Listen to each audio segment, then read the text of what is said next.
Hi ನಮಸ್ತೆ ಎಲ್ಲರಿಗೂ ಮಧುರಾ ಚಾನಲ್ಗೆ ಸ್ವಾಗತ. ಎಷ್ಟೋ ಆರೋಗ್ಯ ಪ್ರಯೋಜನಗಳನ್ನು ಹೊಂದಿರುವಂತಹ ಒಂದೊಳ್ಳೆ ರಸಮ್ ರೆಸಿಪಿಯನ್ನು ನಿಮ್ಮ ಜೊತೆ ಇವತ್ತು ಶೇರ್ ಮಾಡ್ಕೊಳ್ತಾ ಇದ್ದೇನೆ. ಬಿಸಿ ಬಿಸಿ ಅನ್ನದ ಜೊತೆ ತುಂಬಾ ಸಖತ್ತಾಗಿರುವಂತಹ ನುಗ್ಗೆಕಾಯಿ ರಸಮನ್ನು ಹೇಗೆ ಮಾಡೋದಂತ ನೋಡೋಣ ಬನ್ನಿ.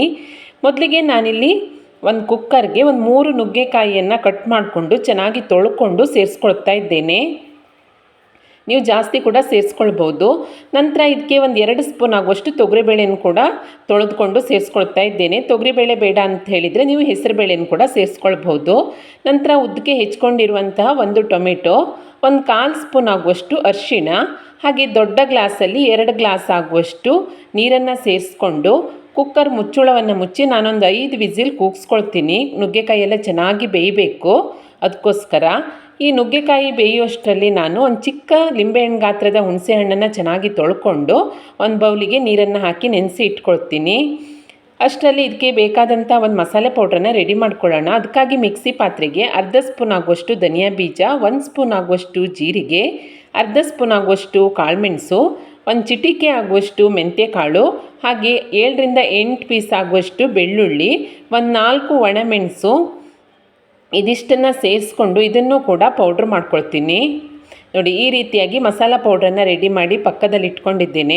ಅಷ್ಟರಲ್ಲಿ ನುಗ್ಗೆಕಾಯಿ ಕೂಡ ಚೆನ್ನಾಗಿ ಬೆಂದುಬಿಟ್ಟು ಕುಕ್ಕರ್ ತಣ್ಣಗಾಗಿದೆ. ನೋಡಿ, ಇವಾಗ ನುಗ್ಗೆಕಾಯಿ ಎಲ್ಲ ಚೆನ್ನಾಗಿ ಬೆಂದಿರುತ್ತೆ.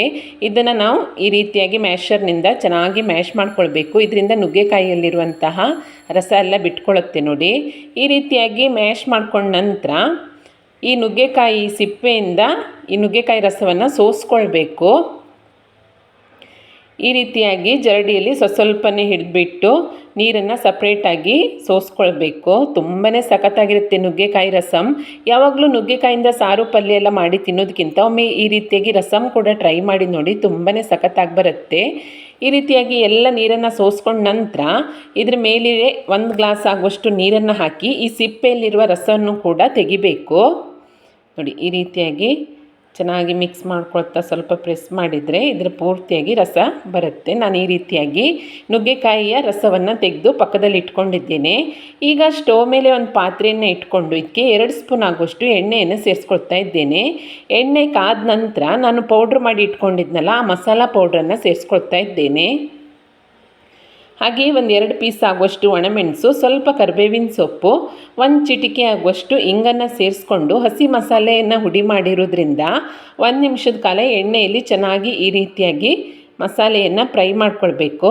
ಮಸಾಲೆ ಚೆನ್ನಾಗಿ ಫ್ರೈ ಆದ ನಂತರ ನೆನೆಸಿ ಇಟ್ಕೊಂಡಿದ್ನಲ್ಲ ಆ ಹುಣಸೆ ಹಣ್ಣನ್ನು ಕಿವುಚ್ಬಿಟ್ಟು ರಸವನ್ನು ಸೇರಿಸ್ಕೊಳ್ತಾ ಇದ್ದೇನೆ.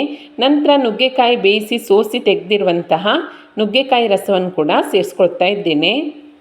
ಈಗ ರುಚಿಗೆ ತಕ್ಕಷ್ಟು ಉಪ್ಪನ್ನು ಸೇರಿಸ್ಕೊಂಡು ಎಲ್ಲವನ್ನು ಒಮ್ಮೆ ಚೆನ್ನಾಗಿ ಮಿಕ್ಸ್ ಮಾಡಿ ಇನ್ನೊಮ್ಮೆ ಟೇಸ್ಟ್ ನೋಡ್ಕೊಳ್ಳಿ. ಉಪ್ಪು ಖಾರ ಏನಾದರೂ ಕಡಿಮೆ ಅನಿಸಿದರೆ ಸೇರಿಸ್ಕೊಳ್ಬೋದು. ನಂತರ ರಸಮನ್ನು ಚೆನ್ನಾಗಿ ಕುದಿಸ್ಕೊಳ್ಬೇಕು. ಒಂದು 5ರಿಂದ 6 ನಿಮಿಷದ ನಂತರ ಮಧ್ಯಮ ಉರಿಯಲ್ಲಿ ಕುದಿಸಿದರೆ ನೋಡಿ ರಸಮ್ ಈ ರೀತಿಯಾಗಿ ಕುದಿ ಬರಲಿಕ್ಕೆ ಶುರುವಾಗುತ್ತೆ.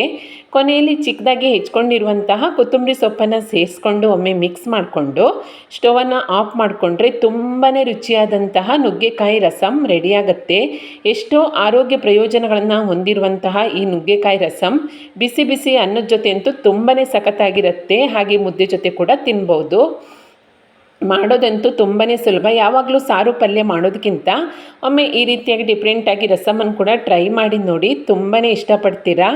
ತುಂಬಾ ಸಿಂಪಲ್ ಆದಂತಹ ರೆಸಿಪಿ, ಖಂಡಿತ ಟ್ರೈ ಮಾಡಿ ನೋಡಿ. ರೆಸಿಪಿ ಇಷ್ಟ ಆದಲ್ಲಿ ಲೈಕ್ ಮಾಡಿ, ಹಾಗೆ ಶೇರ್ ಮಾಡಿ.